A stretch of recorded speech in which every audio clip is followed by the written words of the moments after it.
Today's topic is search engines. My name is Johan Hagelbeck and I'm a senior lecturer at Linnaeus University. This lecture is about full-text search engines like Google and Microsoft Bing. They allow people to search a large number of documents for a word or a set of words or a sentence and rank the results based on how relevant documents are to a search query.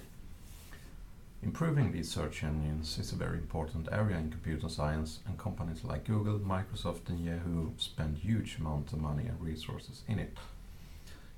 Google actually started as an academic project describing the PageRank algorithm for improving result ranking. Searching and ranking is a huge area and has been around for a very long time, and we can only cover some key concepts in this lecture. We will only use a relatively small dataset consisting of the Wikipedia articles. We have 240 articles about video games and 399 articles about programming that I've downloaded from Wikipedia. Search engines for huge amounts of data like the internet have many additional problems, for example storage. They cannot keep everything in memory, and that will not be covered here. This is the basics of how we construct a search engine. The search engine needs a set of documents that the user can search in, and the search engine generates this set by using a web crawler. And this web crawler scans the internet and indexes all the pages it finds. The set can also be a collection of business documents in a company which employees can search in. You can have an intranet with a lot of documents and you have your employees searching it. Once we have retrieved the contents of a document, it must be indexed, and this involves creating a list of all words that appear in the document and the location of each of these words. We can then merge the word list for all documents in a large table. In case of HTML files, we must strip the file contents from all code and create a bag of words representation. So remove all tags, all style sheets, etc. So we'll have the actual content left, and we create a bag of words representation from that where each word is separated and remove all special characters, etc. The beginning of the index for the action game Wikipedia page will then look like action game from Wikipedia, free encyclopedia, jump, navigation, search, action game, video, etc. etc. So it's a list of words. That's the bag of words representation. This representation has very high storage requirements. We store lots and lots of words. An optimization is to give each word a unique value, an identifier, for example using hash codes, and then store a list of integers instead. In this case, we must also store a table linking words to hash values. Searching for all documents that match a search query is straightforward once we have an index. If we search for a single word, the system returns a list containing all documents that has the word in them. If we search for multiple words, the system returns a list of documents that has any of the words in them, or perhaps only documents that have all words in them. It depends on the purpose of a search engine. Should we be inclusive or exclusive? The interesting and complex problem is how we can sort the result list of matching documents based on how relevant each document is to a search query.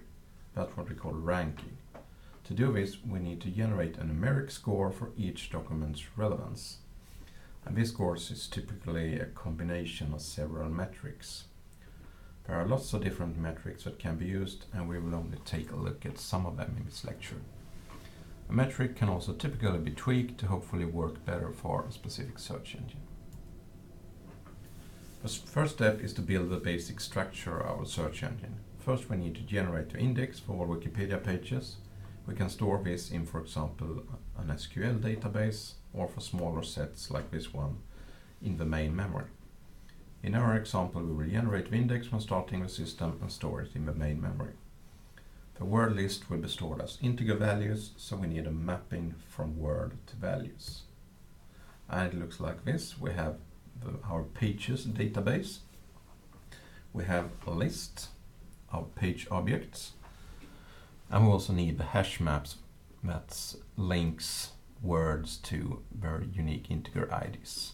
And each page is, we have to store the URL to the page so we can return something to the user, and the actual contents is stored as an integer list word IDs.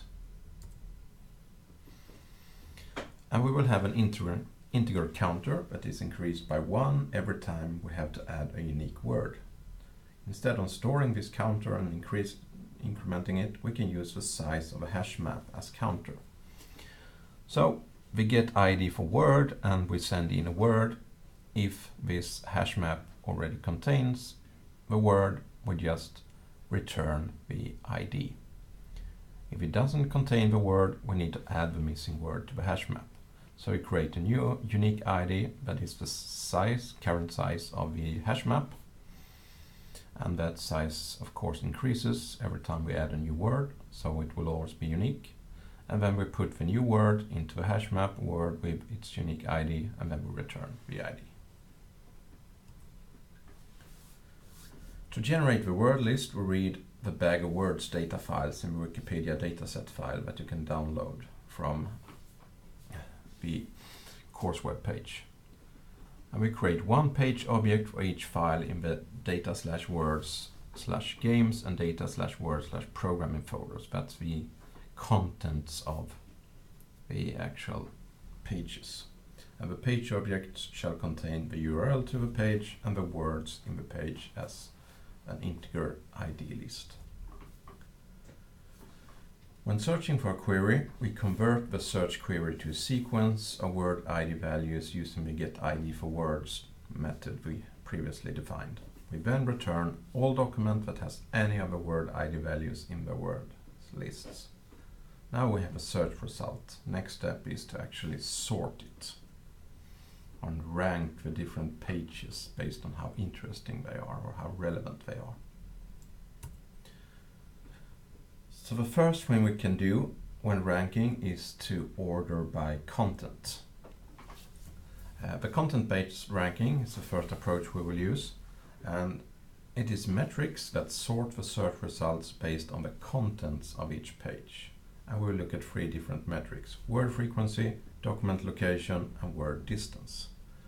Earlier search engines often only used content-based ranking and could give usable results.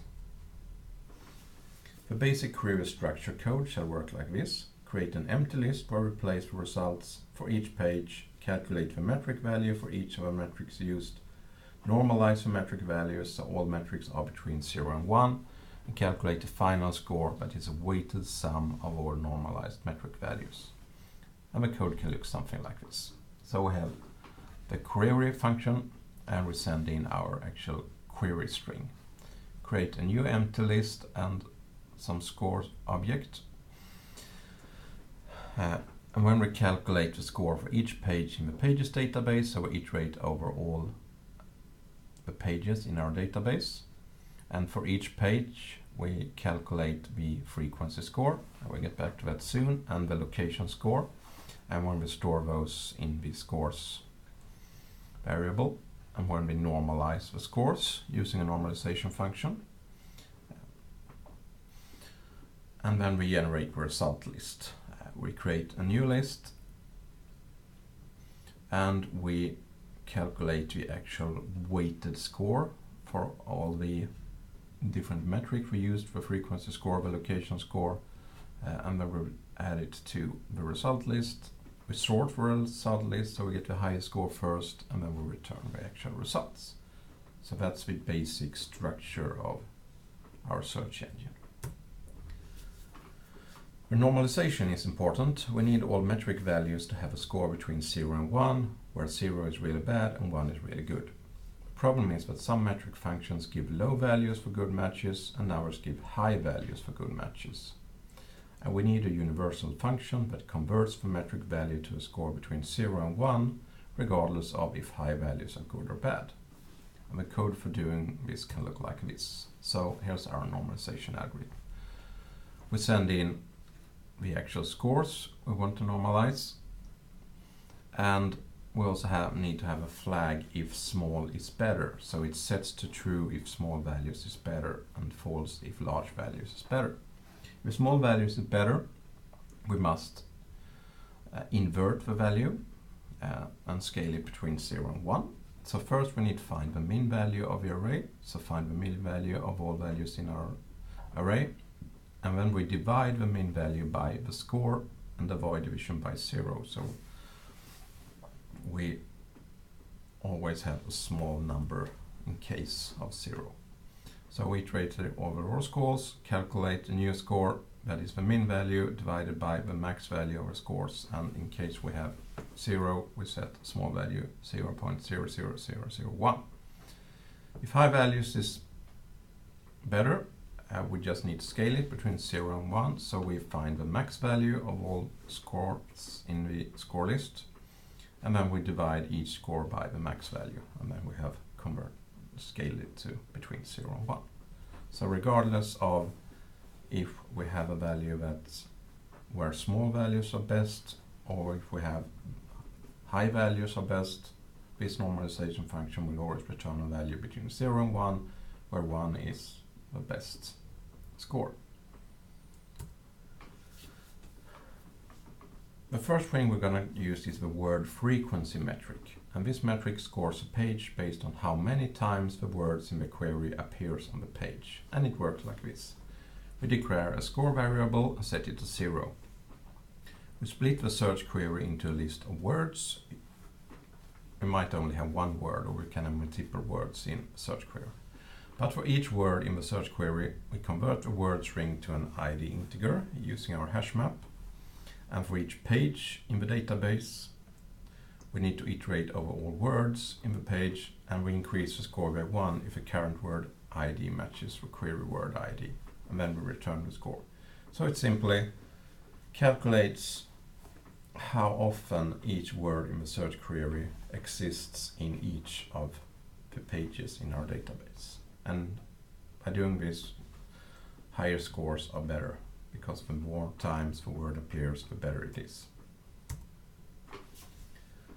The other metric we're going to use is the document location metric, and it means the search query's location on the page. And it builds on the idea that if a word is relevant for the page, it appears close to the top of that page, or maybe even in the title of the page. And it works like this. We declare a score variable, set it to 0, split the search query into a list of words, and for each word in the query. And these three main steps we do for all our metrics.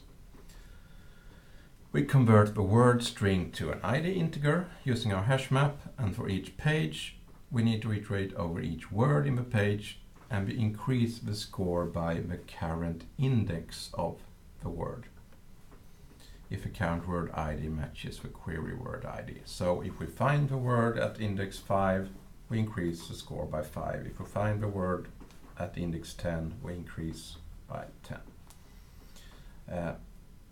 And we increase the score by a high value, like 100,000, if a word was not found. And for this metric, lower scores are better. We also have a third metric we can use, the word distance metric. And word distance is based on the idea that queries using multiple words often find results more relevant if the words appear close together on the page. And the metric therefore uses the distance between pair of words in the document.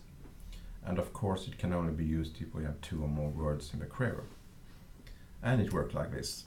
We declare a score variable, set it to 0 like before, and we split the search query into a list of words. And for each unique pair of words in the query, we can of course have more than one pair. We can have 3 words, 4 words, etc.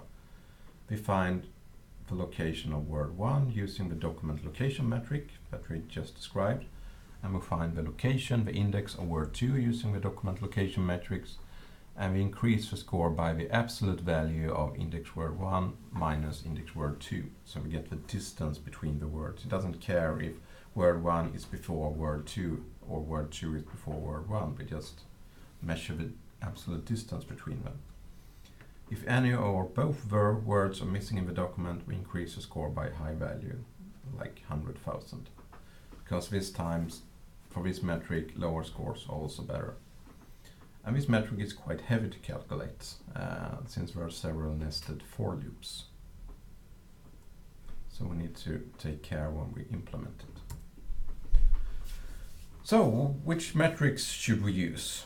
There are no universal metrics that consistently give good results. We therefore often have to combine different metrics. We can also experiment with giving different weights to different metrics.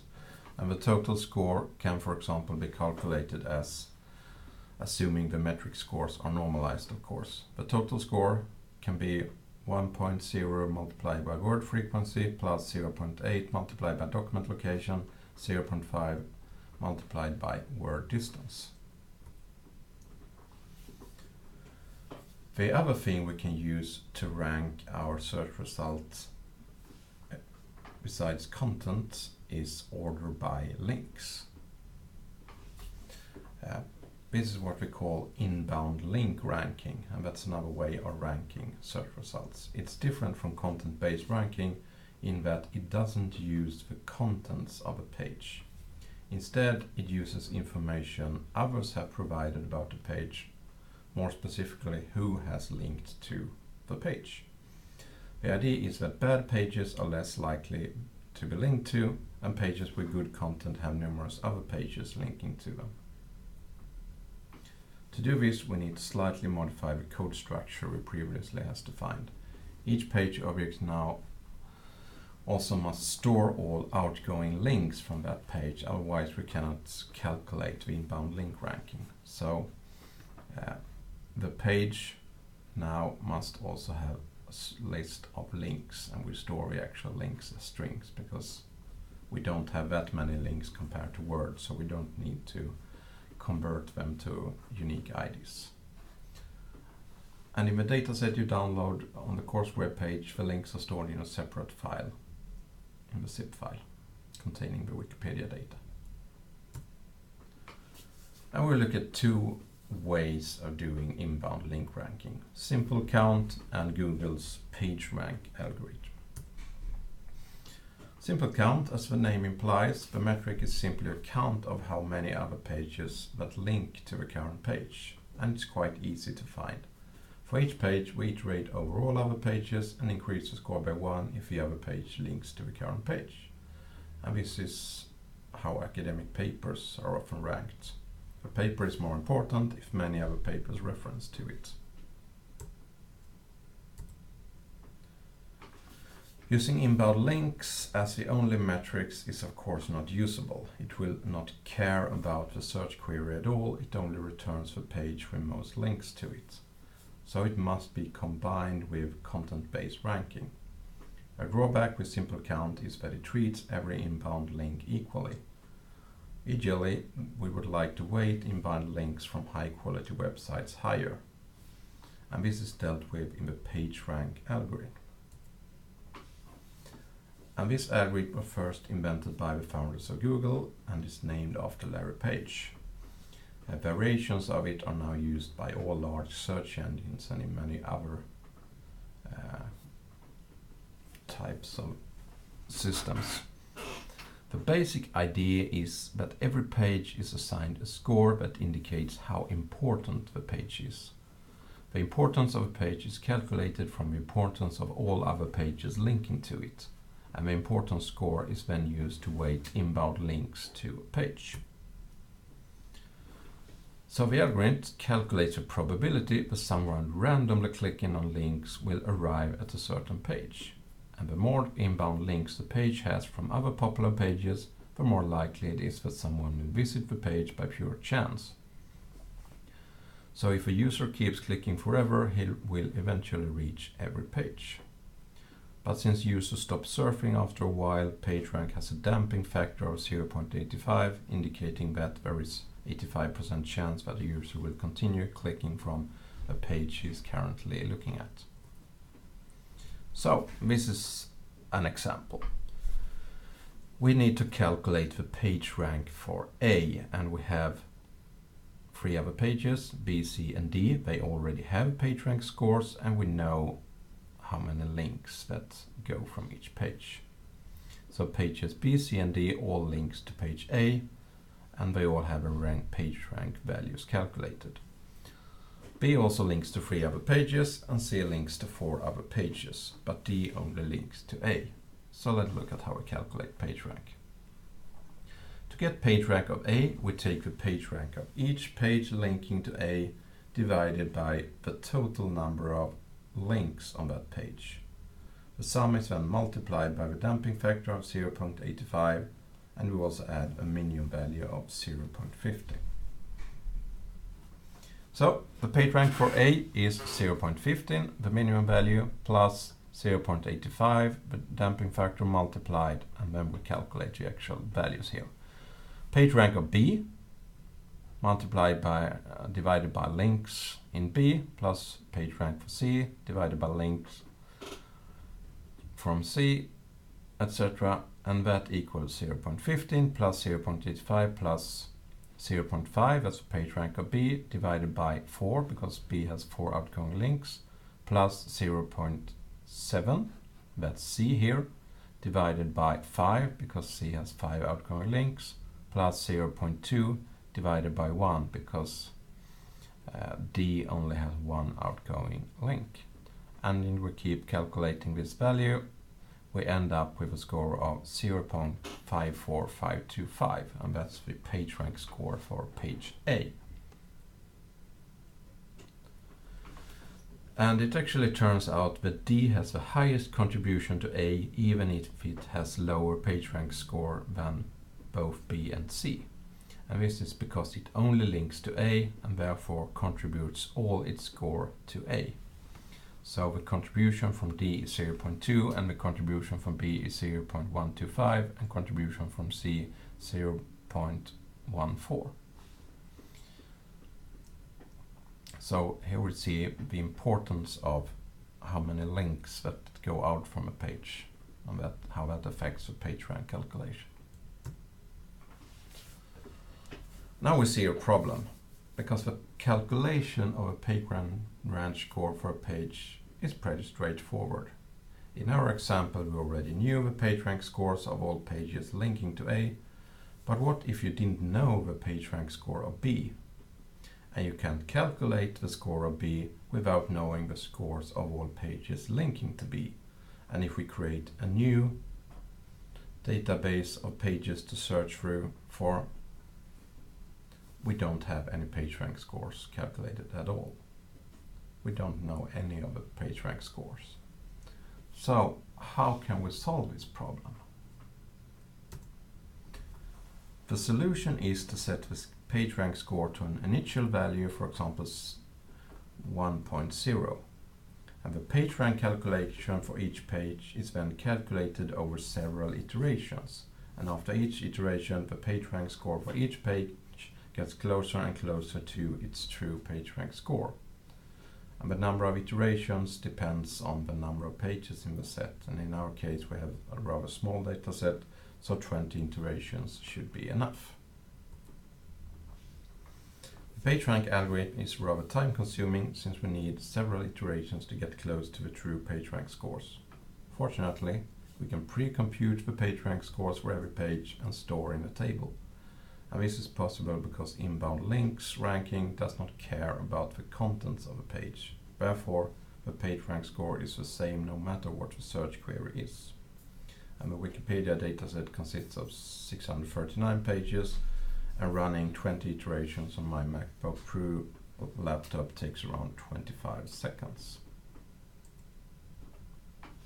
So, if we are to implement PageRank, we first need to add a PageRank score to the page class, so all our pages also need to add a PageRank score, which we initialize to 1.0, and then we need to iterate over a number of iterations, updating the PageRank scores for all pages each iteration. So it can look like this. We start with a calculate PageRank method, and it iterates over a number of iterations. We can set it to 20, and for each page in our pages database, we iterate the PageRank. And the iterate PageRank function takes a page and we calculate the PageRank value, set it to 0 to start with. And for each page in our database of pages. We check if this page has a link to the current page. And when we calculate the sum of the links, the PageRank score for all the pages divided by the number of links for each page, and when we calculate the PageRank score by taking 0.85, a damping factor, multiplied by the PageRank we calculated, the actual value divided by number of links plus 0.50. So we need to find how many times all other pages link to this page when we calculate the PageRank. That's why it takes a rather long time. So, if we test it, the Wikipedia dataset consists, as I said previously, of 399 pages about programming and 240 pages about video games. And the following metrics and weights are used for ranking the results. We multiplied word frequency by 1.0, we PageRank by 1.0, and 0.5 multiplied by document location. And we can try some search queries in our search engine. So, this is my search engine. I can try something here. Java programming. When I do search, and we see Java programming language, actually have 2 pages about Java programming language, and those come up with the highest scores, and then we have programming language, international standard, book number, etc. We can try something else. Nintendo. Should find something about games. Nintendo Entertainment System, Nintendo GameCube, programming language, Super Nintendo Entertainment System, and video game console. We can try functional programming, and we get the first page with higher score, functional programming, then programming language, programming paradigm, etc. So this is how it should work when you implement your search engine and use the Wikipedia dataset, and you can try some of these search queries that I've shown here. And the actual score might differ a bit depending on how you choose to rank your different metrics and how you combine them, etc.